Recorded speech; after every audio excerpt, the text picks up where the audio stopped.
Welcome into the reaction channel, folks. Got a few fun ones to get into in this one here today. First off, 2 hours ago on X, I posted Palantir or Tesla stock the next 5 years. You can only choose one. Which one do you think does better the next 5 years? And I also ask you guys that same question. Which stock, Palantir or Tesla, do you think does better the next 5 years? You can only choose one. And so I thought in this video, what I'm going to go ahead and do is I'm going to share my opinion. Which stock do I think is going to do better out of Palantir and Tesla over the next 5 years? So we'll talk about that at the front of this video here today. From there, we're going to go ahead and react to Mr. Tom Lee, everybody's favorite bull, went on CNBC yesterday. Looking forward to reacting to that, talking about opportunities in the market, talking about where he expects the market to head from here. Adam Pitapaka went on CNBC about an hour ago, spoke about don't expect a V-shaped economic recovery. Looking forward to reacting to that one, kind of sharing my opinions and perspectives on a V-shaped recovery for the market or not. Valuations are becoming more compelling. Looking forward to reacting to that one. Bank of America CEO Brian Moynihan actually went on this morning, CNBC, and spoke about how Bank of America sees everything that's going on, which I think the big bank CEOs, like most of the time, it's not even worth paying attention to what they have to say. But when you're going through a time period of mass uncertainty, I think that's a great time to listen to what the big bank CEOs are seeing, because they see everything that's going on, right? They see all the financial transactions going through or not going through, right? They see all these different markets. And so I think listening to what he has to say is going to be very important, okay? And we'll react to that. And then the last one we'll react to here is Josh Brown sells Google McDougal and buys Netflix. So we'll speak about Google stock, my views on that, my views on Netflix stock, those sorts of things in this video here today. By the way, appreciate everybody joining me as always. Thank you so much for being here. Thank you for being subscribed to the channel. 90,000 plus subscribers strong now here on the reaction channel. I appreciate each and every one of you for being here. All I need from you, one thing only, for you to hit that thumbs up button, smash that like button. That's all I need from you. And that's it, man. I appreciate you being here. If you're looking to apply, join private stock group, private wealth group, 1000xstocks.com, private Discord chat, all that good stuff, pin comment down there. Click on that, fill out a form. Let's get you up to a higher level than where you're at. Okay. So what stock do I think is going to do better over the next 5 years? Palantir or Tesla? Well, my automatic thought says Palantir. But I think here's the deal, okay? Tesla. What needs to happen for Tesla to have a great next 5 years? Elon has to remove himself from all of this political related stuff. He's got to stop pissing people off. Like, I don't know the way to put it. He's got to stop pissing people off, okay? If he could manage to just lay low, get back to, people used to look at Elon as a genius, as, one of the most intelligent people in the world, like a hope to humanity. And he eroded so much of that last few years. If he could just chill and get away from all the political crap, posting all the political crap, and stop making people mad, right? Especially his core customers, the Europeans, the liberals, like the ones that actually buy Teslas, the Chinese. If he can do that, right? I think Tesla can set up very well for the next 5 years, but he's got to do that, because at the end of the day, his making people so mad all the time is actually making people say Tesla's not cool anymore. I don't want to buy a Tesla. I'd rather buy anything but a Tesla, right? I was just behind a car. Oh, I got something I'll show you guys. This was just a week or two ago. I was behind a Tesla, right? And look at the sticker on the car right there. That's what I'm talking about. Even people that drive Teslas are ashamed to be associated with it because of Elon and the stuff he says and does and those sorts of things. So at the end of the day, he's just got to avoid all that crap, man. Because, the old saying was go woke, go broke, right? The same exact thing works on the other side. You want to go so far to the right and you got a big left customer base, you go broke, right? And that's exactly what we see in Tesla. I mean, stock was $400 plus years ago. And we're still a long way from $400 today, all these years later. I remember Tesla stock back in 2021 being $400 plus or around there, right? And here we are today, all these years later, 2025 now, and the stock is 270 or 250 or whatever it is, right? And so if he could do that, I think then Tesla can start to recover. We'll start to see sales bounce back, because at the end of the day, they put out a great product and the price has gotten very compelling now. Like Tesla a few years ago was the expensive vehicle. Like you were more of like a baller if you owned a Tesla, right? It's not like that nowadays. Nowadays, like if you look at used Teslas, used Model 3s and used Model Ys and whatnot, like it's now a mass market vehicle. Even on the new market, even if you get them to lease, like Tesla could get to a place where they could be making 10 million cars a year. Elon's just got to get out of all the political related crap. If he can do that, then we're talking, baby. We can be so back. But if he wants to keep being way right, posting stuff that makes people all mad, it's not going to happen. It's not going to happen.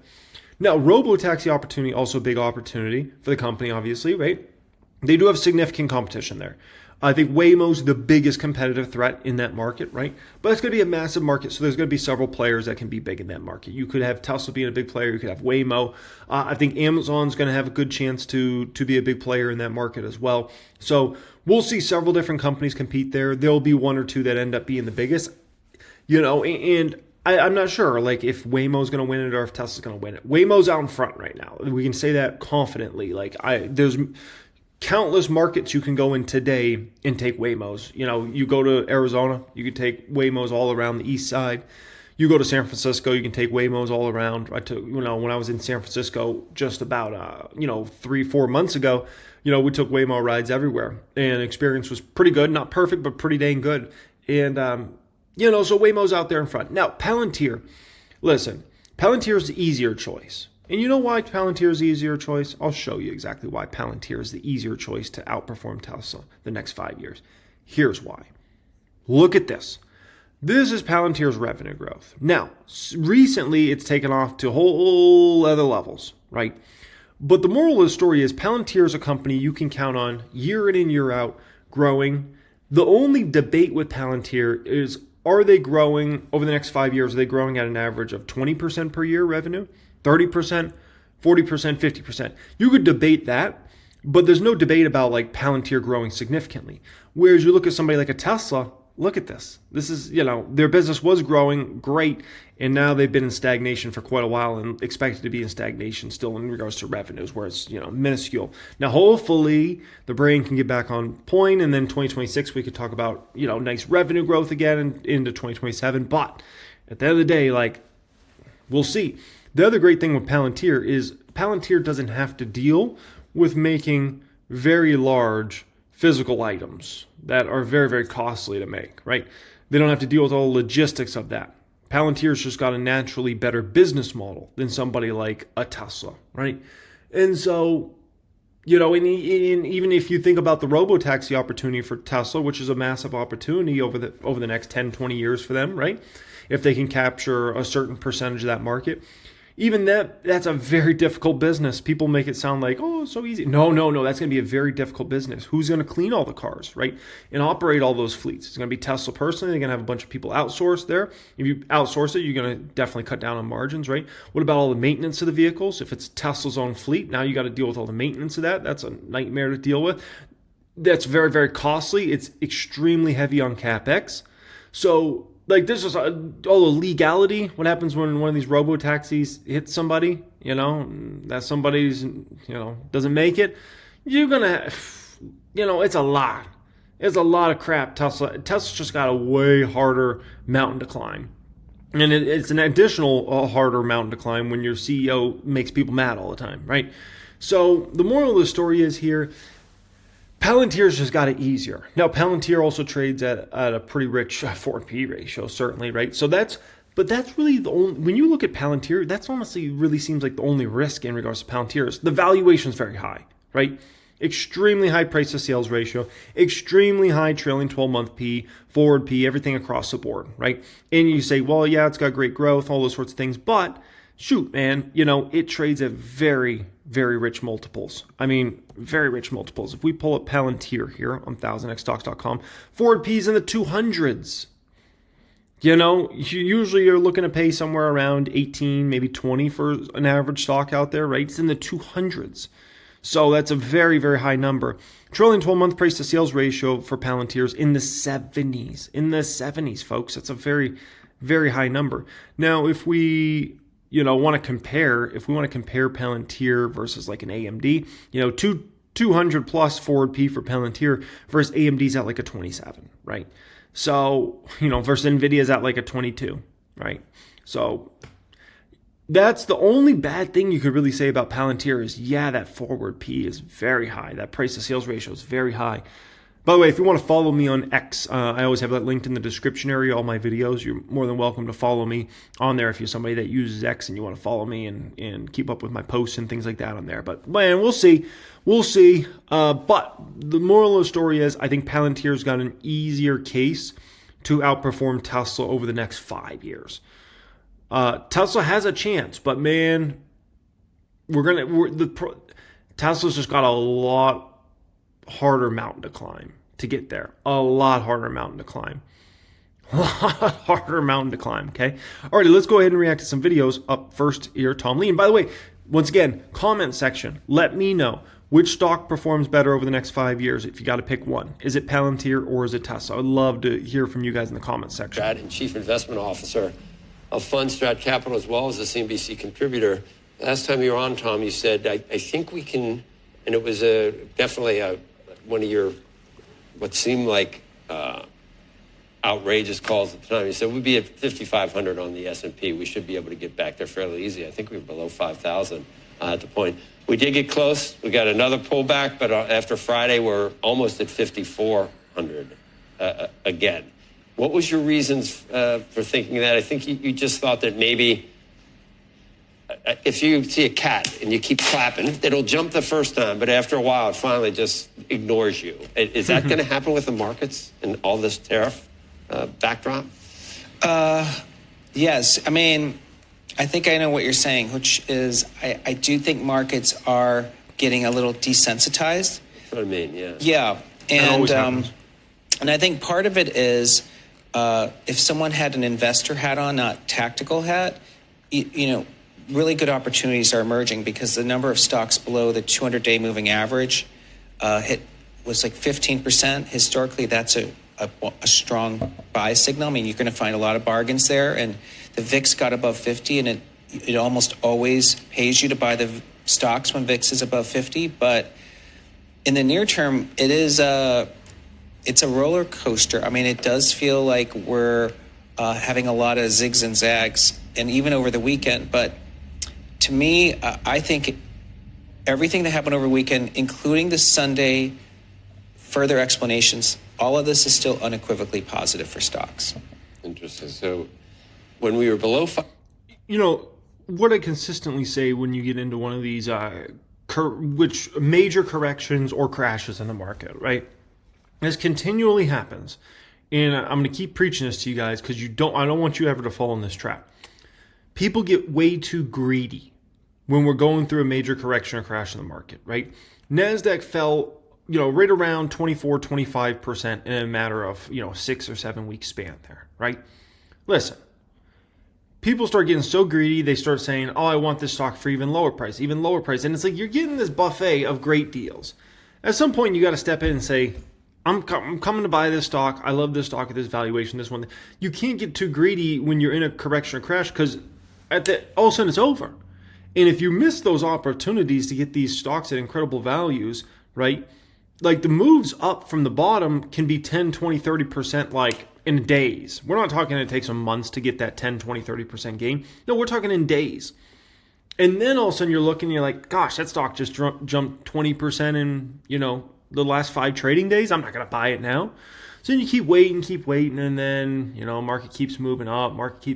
You're like, come on, aren't we going to crash more? And then all of a sudden that stock's up now 50% from the lows. And you're like, 50% from the lows? What? Wow, why didn't I buy it? Because you got too greedy. The same way people get greedy in a bull market at the end of it, right? And they're willing to pay any price for any stock.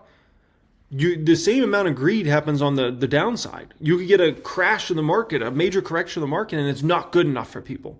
They want them even lower. And it's like, dude, you got steal deals everywhere. And you're not willing to take that? you don't deserve to make the money, man. You don't deserve to make the money. Greed gets the best of people on the downside and the upside in these sorts of markets. 5,000, and you were on the S&P, and you were at 7,100. That's like 40%. So you're now, and were you high, one of the high people on the street at 7,100? Were you there? Well, our year end originally was 6,600, but we thought we could touch 7,000 mid-year. Okay. I think the 6,600 is still possible, but I do think the 7,100 mid-year is obviously it'd be very difficult to reach. So but it's possible. 6,600 by year end. What about you've made a lot of good calls based on moderating inflation. What did you make those numbers at the end of the week? Well, I think that if we didn't have to consider tariffs, inflation is definitely tracking below expectations. I mean, where the Fed wants it, almost. Yeah. I mean, core inflation month over month at 0.00056. I mean, that's like literally hitting a wall. So is that for good reasons or for bad reasons? I think it's for the right reasons because, oil? Yeah, well, there's oil and foods off the boil, but it really is shelter is actually cooling to a 2% rate, and that is what you need to get inflation back down to 2. Do you, at this point, foresee the worst case scenario in terms of dollar declines, 10-year yields due to people not... The Journal had an interesting piece today that it doesn't need to be that people just abandon the dollar and abandon the United States to invest in. It's just on the margin because it's a given that you cannot ignore the United States as the elephant in the room globally for all these things, for the, the currency, investments. But on the margin, it could make a big difference if there was even a slight lessening of what we were used to. Yeah, I agree. I think that is the narrative at the moment that, U.S. exceptionalism's over and people are selling treasuries and dollars to buy other assets. But I'm not in that camp that it's sustainable because unless weaker dollar and higher yields suddenly makes the best companies in the world outside the U.S., the best and the most important companies in the world are American companies. They've produced the best shareholder returns. And, if you look at the S&P, 40% of the returns of the S&P come from new companies every 10 years. Is there going to be suddenly the best new company coming out of Europe instead of the U.S. because of the dollar? And I doubt it. And I think U.S. companies are going to adapt. I mean, right on in regards to that. At the end of the day, because you're going to hear a lot talked about the 10-year right now. You're going to hear a lot talked about the dollar right now. At the end of the day, it's very important everybody understands this. The dollar, the 10-year, can make some pretty, what people would see as bearish moves for the market in the short term. That I've seen that many times before, where the dollar will move big or the 10-year will move the way the market does not want the 10-year to move.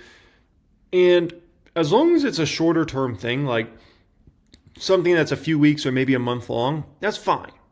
Now, if it's, something that lasts the next 5 years, that's a whole different can of worms there. But in the short term, anything can happen, as anything in the stock market can happen, right? The stock market can easily go down substantially in a 6 or 7 week span, as the Nasdaq did, right? That does not mean the stock market's doomed. The Nasdaq's doomed. That happens all the time. Every year or two, the Nasdaq goes through a correction or a major correction, right? Like, it's part of the process. And so with the 10-year, with the dollar, a lot of people are drawing conclusions. The dollar's over. The 10 years is going to keep going up. The Chinese are just going to keep, basically getting out of the 10-year yield and the 10-year treasury, and that's going to cause yields to continue to spike. We'll see. Okay, all of that stuff, short-term stuff, we'll see. Long-term, at the end of the day, people are likely going to want to own the 10-year. People are likely going to want to stay in the dollar. That's just what continues to happen. Good to see you, as Sat always. down and you're like, wow, it's a little calmer. And I was like, that's a good thing. It is. Actually, right? It feels like, let's catch our breath and try and figure out where we are. What would you tell people now? It's funny. I have a dinner coming tonight with like 7 or 8 CIOs. I'm curious to see who's bullish, who's bearish, and get the landscape cross-asset types. But I feel worse about the equity market right now than I did a week ago, only because we're up. And I don't have any more certainty about how long these tariffs are going to last. I think everybody in the world knows guidance isn't going to be great. or if there is guidance, but it's no, this is way better. This is way better. Here's why. The administration now has shown you their cards. That they're willing to negotiate, they're willing to do deals, they're willing to, put a Band-Aid on the market, those sorts of things. A week and a half ago, probably. It was around a week and a half ago. I think we had mass uncertainty. At that point, people weren't sure. They're like, "Oh my gosh, they're actually going to keep on all these tariffs for a long time." Or that, in my opinion, was max uncertainty, kind of like in the Rona crash, right? In the Rona crash, we had a period of mass uncertainty that happened, and that was kind of early March to kind of mid-March, right? Then the market actually started bouncing back late March and into April 2020, right? Now, there was still a gauntlet of bad news, still massive uncertainty, right? But it was more clarity than certainly we had. And that's exactly how this feels right now. We went from max level uncertainty to now we're getting a little capitulation, we're getting a little more certainty, and that feels good, right? And so if you're wondering, has the stock market bottomed? The answer is, as long as we don't have another black swan event come now, yes, we have bottomed, right? We hit that bottom of about, what was that, a week ago or so? Maybe a week and a half ago now. And that's a bottom as long as you don't get another black swan event. Now, if you get a massive recession or you get some crazy thing to happen, China goes into Taiwan and takes it over, like that could be a whole different can of worms. But outside of those freakish events, like we already hit a bottom now at this point in time because uncertainty is now starting to, let's call it, get a little more certain. The future is getting a little more certain now. Hard to know if my original assumption is, okay, my 2026 earnings are now my 2027. It's been pushed out a year. Stocks are down enough that that's about in the price and we're back to even. Or if people now are expecting this recovery that I don't think will be the same V-shaped economic recovery we've gotten in previous cycles. Who's to say earnings are going to tank? Everybody's like now running this assumption that earnings are going to tank this year. Who's to say they're going to tank? Everybody's brought down their estimates, brought down their expectations. Off of what? What concrete evidence do you have to be taking down all your EPS estimates? You have nothing. Has Apple come out, Microsoft, Nvidia, all the biggest companies that matter the most to the stock market have said, man, that's it for our year. Like, we're not hitting any numbers we thought it's going to be bad. Has anybody come out and done that from the big dogs? No one has. No one. And so then they run with this assumption of like earnings are going to be bad this year. Off of what? Off of because Trump's talking this and talking that, and so you're scared now? Like, you got to have more concrete evidence to all of a sudden say, you know what, yeah, earnings are going to tank this year. What happens if all these big dog companies that are going to be reporting next week in the next few weeks, what happens if they all don't have anything bad to say when it comes to their earnings for the remainder of this year? And they feel like, kind of what we thought going into the year is kind of what we expect to do. What are you going to do then? Then you're going to capitulate to the other side and say, you know what? Earnings are looking better than we thought they were going to look. So now all of a sudden, you start revising all your estimates up. You start revising all your price targets up. And all of a sudden, boop, boop, boop. And that's how you get a V-shaped recovery in the market. Because everybody, all these analysts, all these Wall Streeters get so negative with their sentiment. They start taking down price targets, taking down EPS estimates, taking down this, taking down that. Oh, S&P's only going to have 230 earnings, blah, blah, blah number, right? And all of a sudden, they find out, oh, wait, it's not as bad as we thought. We got so scared there. Companies are saying it's actually not that bad. Okay. Boom, boom, boom. And next thing you know, you get this massive V-shaped recovery. And that's why this year reminds me a lot of 2018. I keep bringing it back to 2018. There's so many similarities. The tariff drama and, the tanking early in the year. And then we bottomed out the market around, late March into early April of that year and went through a straight ripper rally through the spring into the summer. Not a lot of people saw it coming. A lot of people hated that rally. And then they hated the downfall a lot more. Because then you got a major fall in the fall time in 2018, which is still on the table. Like, that could always happen, right? Like, who knows? Maybe we get a ripper rally this spring and into the summer. And then all of a sudden October rolls around and things get scary. That's a potential as well, right? So But this is how it happens, man. This is how it happens. I'm a little worried about that. Look, there's nothing worse. I mean, the best thing is you can be a contrarian bull and be right. Well, I was going to ask you about I love that. So the 9 CIOs that you got dinner with tonight, how many hands are going to go up in the air for bullish? So hardly any, right? We forced them, and the same crew was here at the beginning of the year in January. And that's bullish in itself. Me and one other were bearish. Listen, man. Listen. I'm going to break it down real simple. If you're at a table of chief investment officers and you ask them, are they bullish, and no one raises their hand, most bullish signal you can get. Because if you're at a table of 7 and chief investment officers and no one raises their hand, as long as things get a little more clarity, eventually the next week you have dinner with them and one raises their hand, I'm actually bullish. And then you have dinner the next week with them and like another one raises their hand, I'm bullish too. And then the other guy's now like, yeah, I'm bullish. I'm more certain. The other guy's like, I'm bullish. And the next week, 2 guys are like, I'm bullish. And then another guy's like, I'm bullish. And so that's how you form bottoms. That's how you start getting buying pressure on the market, right? When everybody's bearish, like it's sometimes the most bullish thing you could possibly get for stocks over the next 6 months after that. First half of the year, everyone else was bullish. It'll be interesting to see if not the market's down, they're all bearish or not. It'll be an interesting, tell. Have you not watched CNBC last week or two? I mean, almost everybody's bearish that goes on there. You can literally watch CNBC, watch Bloomberg the last week or two, and try to find bullish people that are like optimistic about 2025 from an investment standpoint. Give me a break. Just give me a break. Everybody's talking negative, right?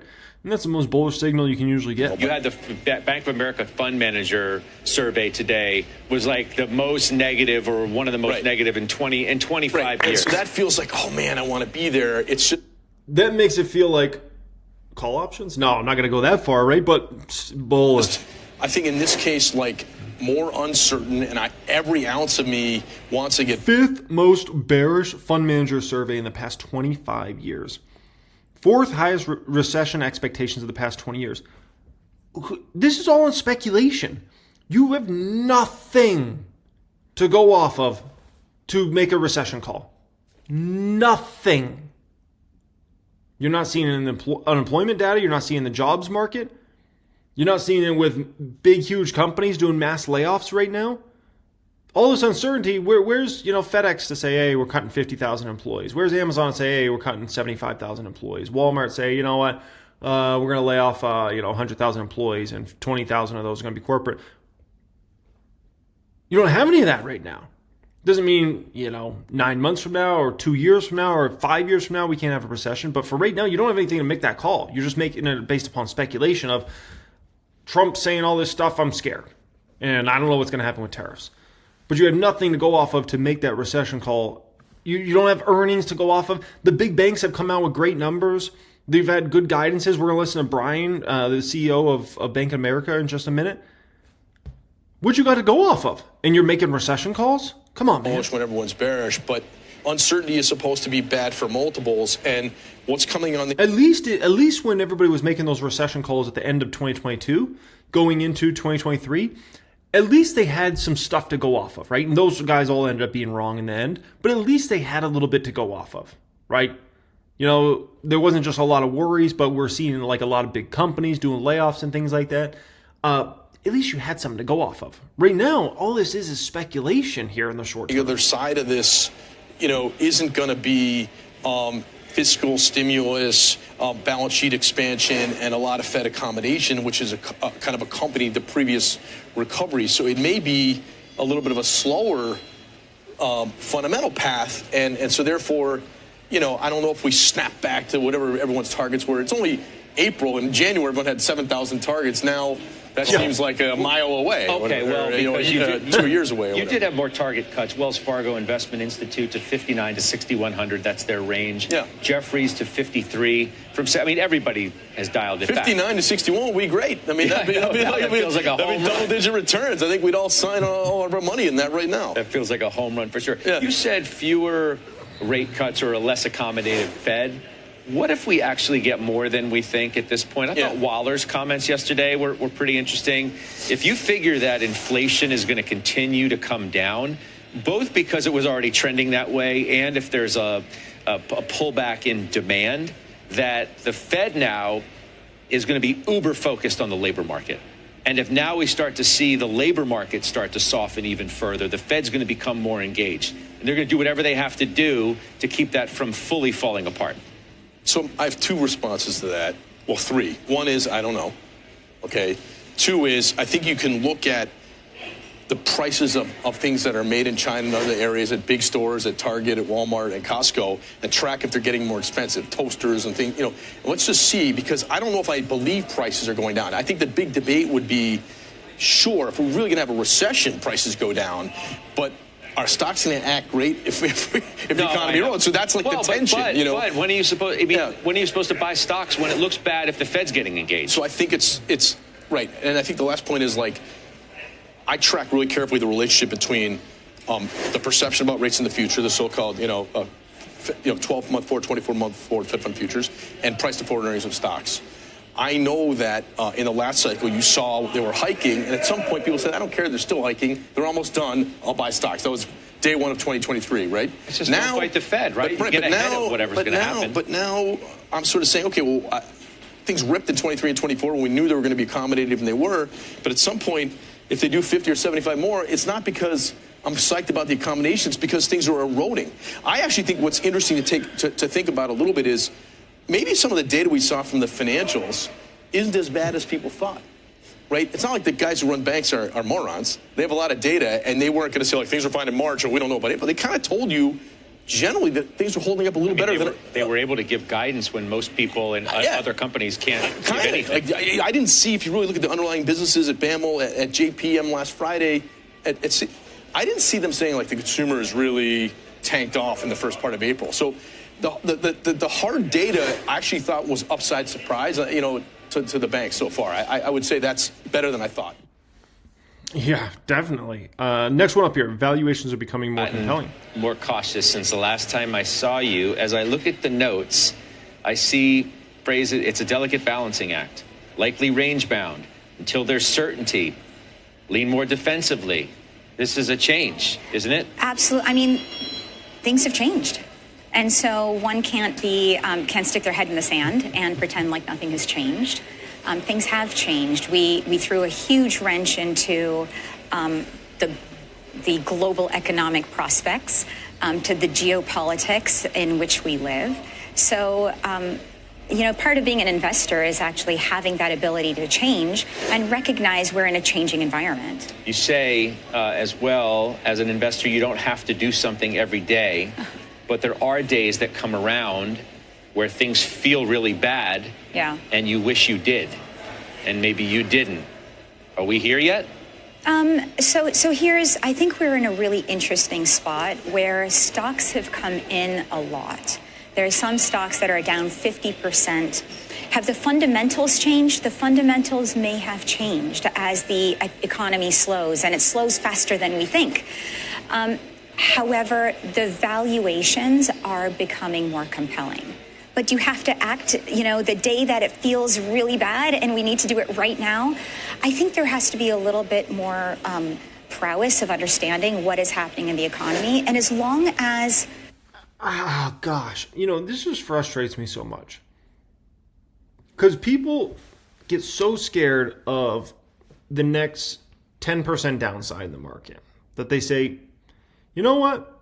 I don't want to buy stocks right now because if the market goes down 10%, I'm so scared of that. And I'm just like, what? What are we talking about here? I would be much more scared of the next 100% move for the Nasdaq or for the S&P 500 than missing the next 10%. Who cares about the next 10%? If you go buy the Nasdaq and it goes down 10%, who cares? You know what I would much rather be? On the next 100% upside for the Nasdaq. That's what you need to fear. You need to fear missing out on that. That's much more substantial. That's going to change your net worth a lot more. And if you're bearish on the stock market for all of eternity, then don't ever invest, right? So, it's just such a bad case when you're in a downside market of it happens continuously. I hear these Wall Streeters, they're scared about the next. Who cares about the next 10% downside? The only people that care about that really are the people that are trying to really look good for their clients in the short term, right? and they're trying to save face and say, oh, yeah, I got out of the market last week because I was scared, the market was going to get pounded some more. And sure enough, we did, right? And the clients are like, yeah, you're so smart. You're such a genius, right? But we know those returns actually long-term end up being usually much worse than if you just stay invested throughout the time period rather than trying to play the whole time in the market game. So it's just a foolish game. I just try to understand their mentality because it's such a flawed mentality. And it's such a poor mindset that I just try to get into that mindset. I'm just like, how do they think? How could you be so scared of the next 10% upside and not scared of missing out the next double? That's just crazy to me. And we know when stocks bounce off the bottom, especially a lot of growth stocks, they'll bounce 30, 40, 50% in a matter of weeks. That is so much scarier to me, is seeing a great company that's at a great price and saying, I'm not going to buy it because I'm scared of the market's going to go down some more. Rather than not invest in it and then, the stock goes up 34% in 2 weeks. And I'm like, I was scared it was going to go down another 10%. I just missed a 34% upside. Now I'm on the sideline still trying to figure out, what am I going to do? Come on, man. The more I've gotten in the stock market the past 16 plus years, the more I've realized I don't think people understand mathematics. Math. I really don't think they understand math. They certainly don't understand psychology, but I'm really starting to think these folks went to college all these years and they don't even understand basic math. That's the craziest thing. The goalposts are changing and they're not set. I think it's really hard for the market to go back to highs. When you're talking about things changing and fundamentals changing and goalposts changing. I can't even listen to this one. This is going to make me too mad. I can already feel it. I'm already getting hot. And I just already know I'm about to lose it. And so we're just going to move on to Bank of America CEO. Sarah, how are you doing? I'm doing okay, trying to figure out what to read into all of this. I mean, you put up a good quarter, especially on, the trading like other banks and net interest income. How much should we read into this healthy snapshot given the enormous uncertainty we face about what comes next? Well, I think, Sarah, as we laid out in our earnings presentation, the analysts just a short time ago, we basically laid out our first quarter 2025 results, which was 18% EPS growth, revenue growth, modest expense growth, good credit quality, delinquencies down, charge-offs down, et cetera, and loan growth and deposit growth, showing that the economy is still growing and our consumers are still spending. But on the other hand, we said, here's how we're positioned if any of these things that we all are talking about and you're talking about every day could come true. Differences in policies across multiple dimensions, what that could do to affect business spending and capital formation. And all those things are out there. But in the current environment, we try to draw a bright line saying, hey, the first quarter of 25 was another good quarter for Bank of America. How much has the... another great quarter. Well done. Caps off to them. Certainly not my favorite financial institution. I always like JP Morgan, Goldman Sachs, much better, which, by the way, Goldman Sachs numbers look like a banger as well. But, just fascinating because this is not, a lot of people are trying to draw this time period back to 08, 09 recently. No, you don't understand what was going on back at 08, 09. The financials were absolutely awful in terms of their numbers. Pathetically bad. And, these numbers honestly couldn't be more impressive. These are such impressive numbers these financials are reporting. Trade war impacted the results so far? And if not, when do you expect it to do so?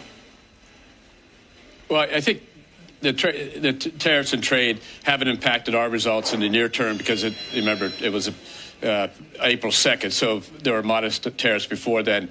I think what you're seeing is our economists at Bank of America Securities, as well as economists around the street, are lowering their growth expectations and increasing their expectation that there could be a recession up from 20% to 40% or whatever the numbers are, and are increasing unemployment levels up a bit. And as you look at all that, how a bank thinks about that goes through our reserving methodology for our loan book. And what we told people is if you take our reserves and our imprecision reserves, our judgmental reserves, and all the conservatives we throw in, we're sort of reserved at a 6% implied unemployment rate, which is far where we are now and above where most people think it will get. So the banks have done a lot, and our bank has done a lot to position ourselves with capital, liquidity, credit quality, multifarious portfolios to and for times of stress, of which we haven't really seen other than the pandemic for a long time, and we're prepared for that. And yet you're not seeing it reflected in the current numbers. You're reflected more in how we're thinking about credit and provisions going forward. What do you hear, Brian, from the CEOs you talk to? So many, small, medium, large, about investment and hiring plans given the new tariffs. Well, I think it's not the tariffs are one aspect of it. You have the immigration policy and the ability to get workers. You have the tariffs. You have the tax bill, which is moving through Congress. There'll be a lot of discussion as it moves towards a final resolution between the two plans and ultimately what they'll get through.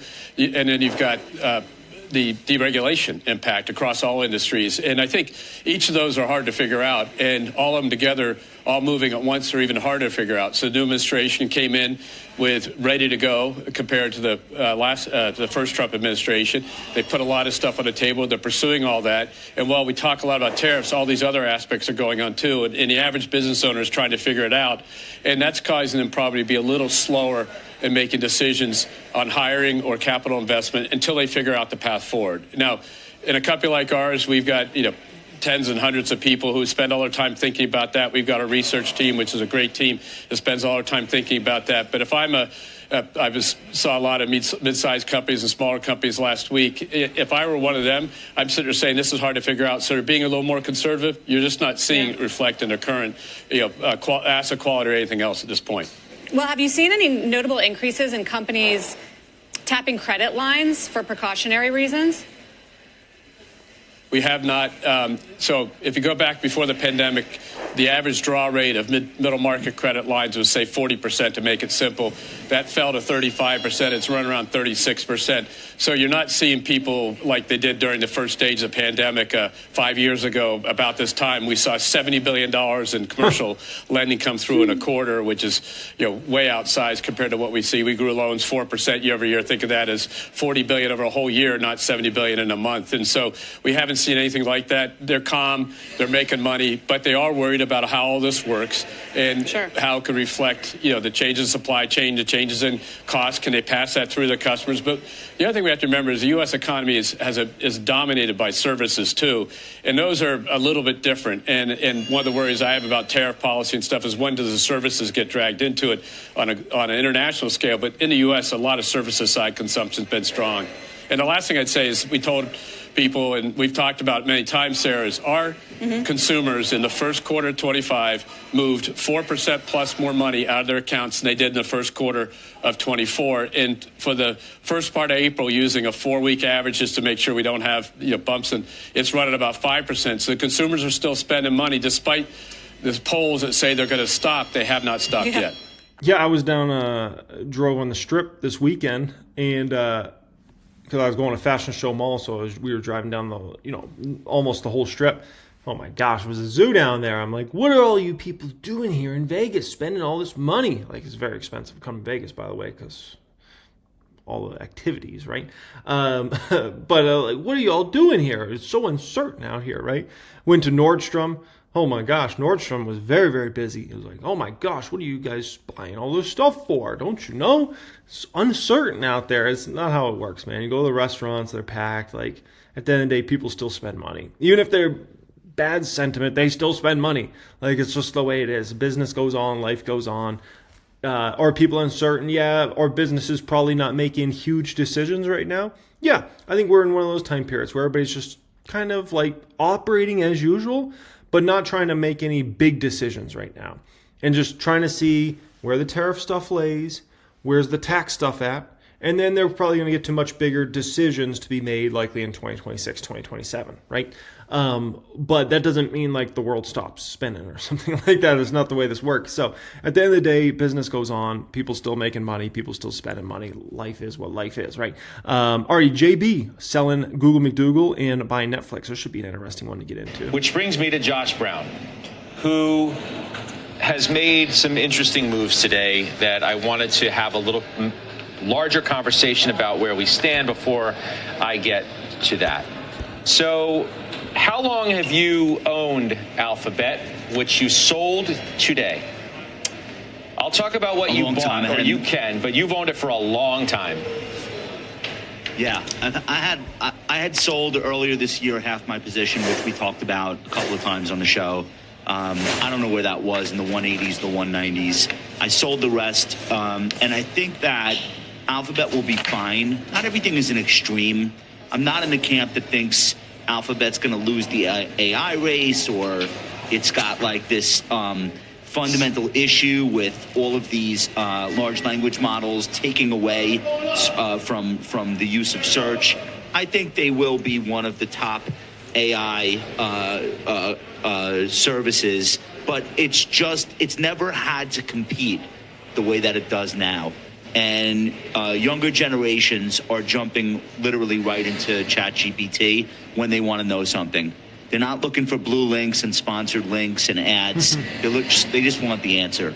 And so, like, Google's going to have to come up with an answer to that. And I think that's reflected in the multiple that the stock now sells at. I think other people understand that. This is not a unique insight to me. But I think it's going to be a defensive year. And I think, when you look at who is most reliant on advertising revenue amongst large cap tech, it's really Meta and it's Alphabet, and arguably the Meta moat around Instagram is stronger than the Google moat around Google search. So I think it's just that simple. I wanted to do something more defensive. And so what I bought instead of Alphabet in that category is Netflix. Before we get into Netflix, Google McDougal here, do I feel like Google's a buy here? Yes, I actually do. I understand all the worries about ChatGPT, and those are real, right? At the end of the day, somebody like myself that's been using Google for years, I still use Google every single day, multiple times a day, right? And I haven't replaced any of my usage with ChatGPT. Like, I basically do the things that somebody would probably do on ChatGPT. I do it on Google, essentially, right? And so at the end of the day, I haven't seen a major shift with me. With that being said, that doesn't mean let's say you weren't already used to using Google all the time. Maybe some of those people never use Google, right? And they only use ChatGPT. That's a possibility, right? Like college kids right now, they're like, I'm not using Google. That's totally possible. And so that's kind of the threat. But at the end of the day, Google's a very well diversified business, way beyond just Google search. You look at their YouTube presence, their YouTube TV presence, you look at their Android presence, the Google Cloud business, right? Like, we can run down the whole gamut of Google's businesses. The Waymo opportunity, which we were speaking about earlier in regards to Tesla, right? There's a beast of a company. And so that's one threat out of a lot of very large businesses they own, right? I do like Meta better. Let me be clear about that. But I don't dislike Google. I feel like Google's a buy here. If I had to put fresh money to work, I would probably buy Meta instead, to be quite frank with you guys. Meta trading a little richer forward P, around a 20 forward P versus Google McDougal's at an 18. But I feel much more secure in Meta overall than I do in Google. I have to say that. And I also believe Meta's earnings per share growth over the next few years will definitely outstrip Google, and it'll probably be quite significantly. I think probably even bigger than what analysts are anticipating here, right? And so I like Google. I like Meta better. And we'll speak about Netflix in just a moment. You want me to pause here so you can ask the question, or should I keep going? Yeah, it was your final trade about a week ago. I guess exactly a week ago Netflix was. So maybe the writing was on the wall that you were looking at this name for a while, which has proven to be resilient relative to many of the other names in that universe. Certainly of the larger cap, but not mega cap tech. But why? What made you finally buy that? So it hit my list of the best stocks in the market a while back. I've been stalking it ever since. I've come to the conclusion that not only is it on the list of best stocks in the market quantitatively, I actually think it's the best stock in the market for this year. That doesn't mean I think it'll go up the most.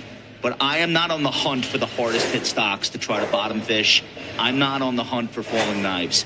I'm looking for resilience because I think in a defensive bear market, that's the number one quality of the stocks that by year end will have performed the best. So consider this.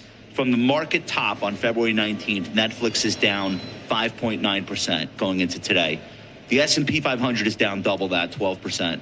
The Nasdaq's down almost triple that, 15%. It's been a remarkable name in the tape this year. It's only 8% below a 52-week high.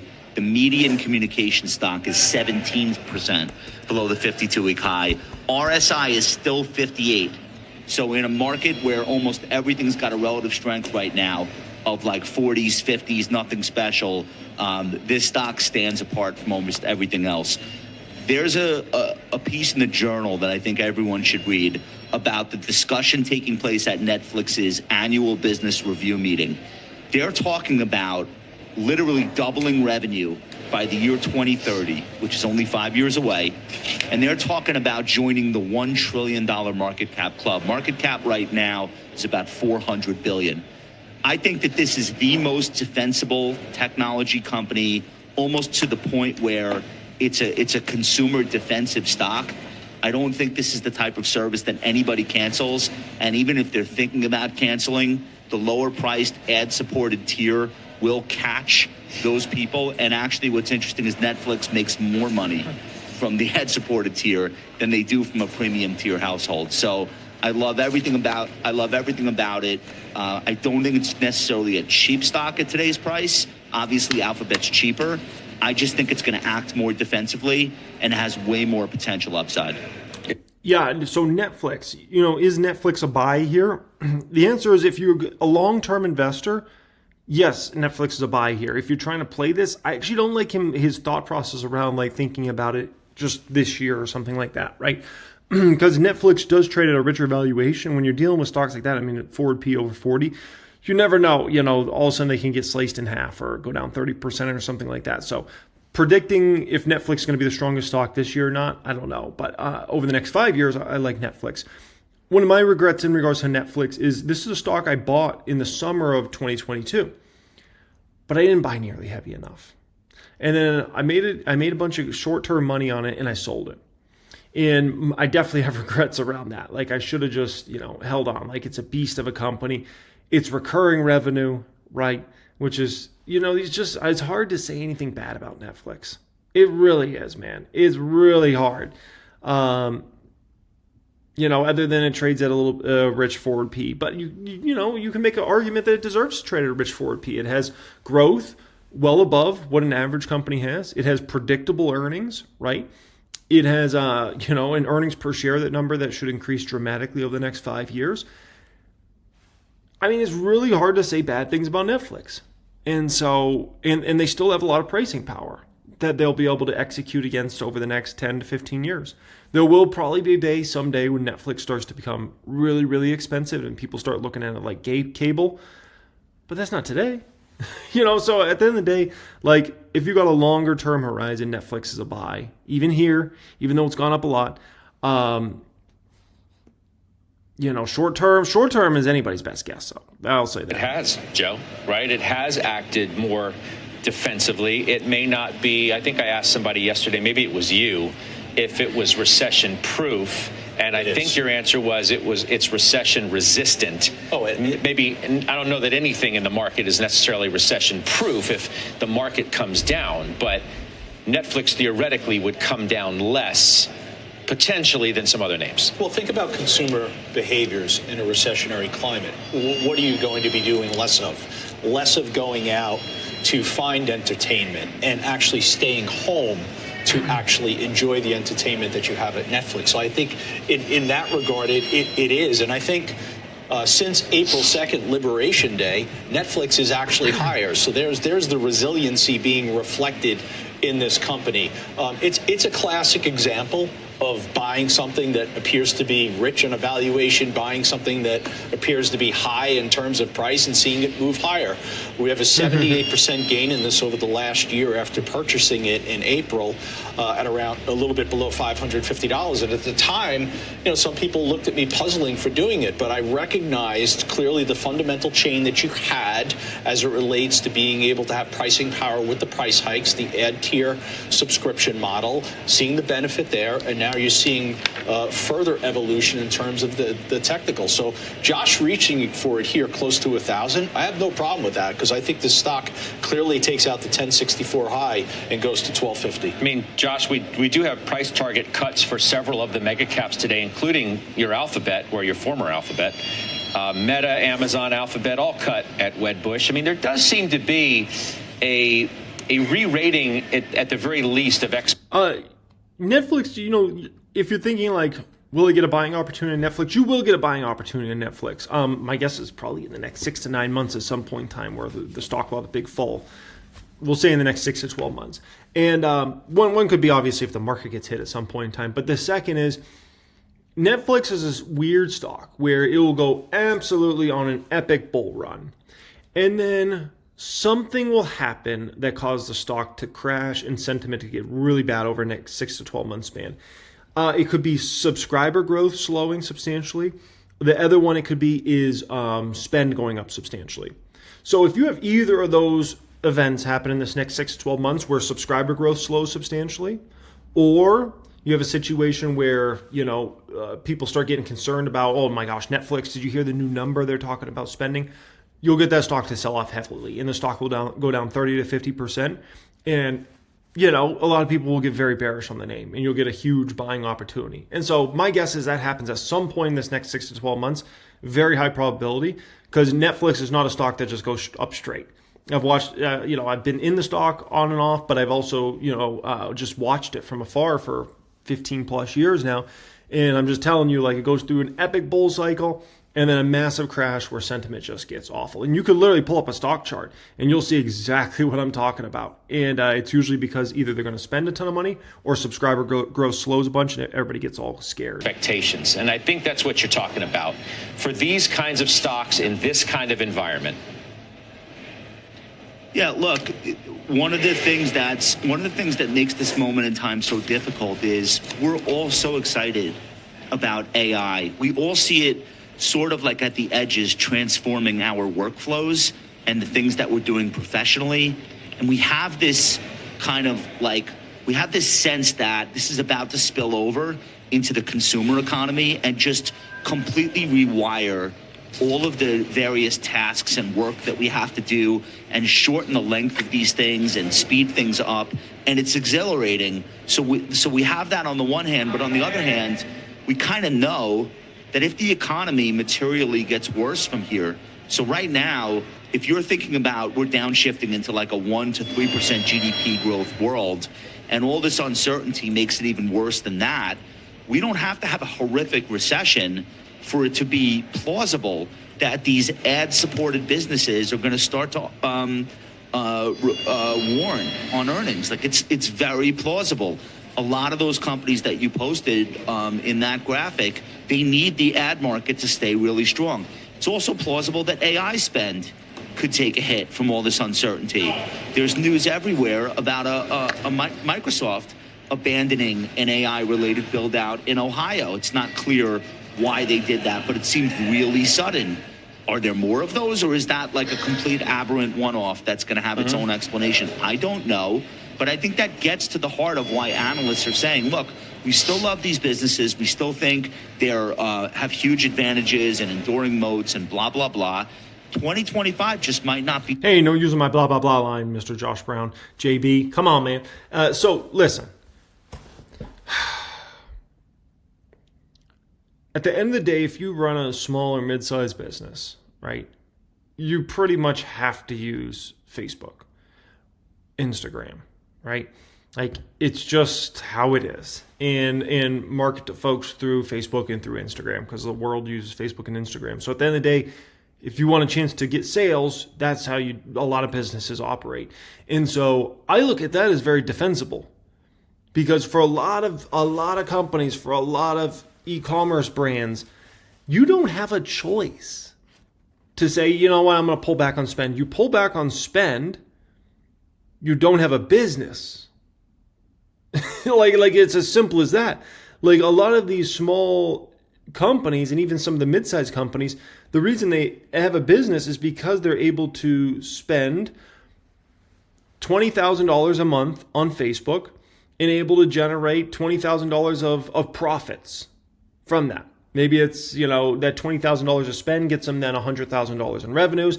And after all their costs and expenses are taken out, there's $20,000 of profit left over for them. At the end of the day, it's still a win. And so in order for you to stop spending on Facebook and Instagram, you basically have to shut down your company for a lot of these small and mid-sized companies. So that's an important thing to understand, okay? Appreciate everybody for being here. Thank you so much for being here. As always, if you're looking to apply, join my private stock group, private wealth group, get access to 1000xstocks.com. My private Discord channel, all that good stuff. Pin comment down there, click on that, fill out a form, see if we can get you access next week. Additionally, my X page is linked in the description area down there. Much love and have a great day.